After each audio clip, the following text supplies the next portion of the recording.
ধন্যবাদ। আজকের এই প্রতিষ্ঠা বার্ষিকীর উৎসবমুখর দিনে আমি কিছু বলতে পারছি, এই জন্য আমি সৌভাগ্যবান।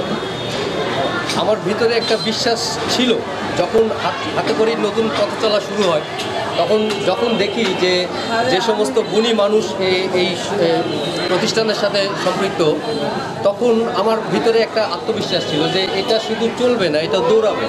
এবং এই 6 বছর পরে এসে কিন্তু এটাই প্রমাণ হলো, এবং হাতে করি তার নিজের আসনটা কিন্তু অলঙ্কৃত করে নিল।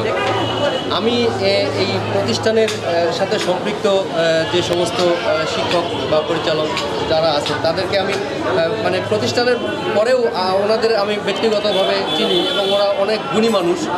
তো এটাই সম্ভব, এটা খুব স্বাভাবিক, এখানে অবাক হওয়ার কিছু নাই। বা হাতে করি যেভাবে এগিয়ে গেছে এবং মানে যেভাবে তার নাম অর্জন করছে, এটা খুব স্বাভাবিক। তো আমি সর্বাঙ্গীন মঙ্গল কামনা করছি এবং সর্বাঙ্গীন উন্নতি লাভ।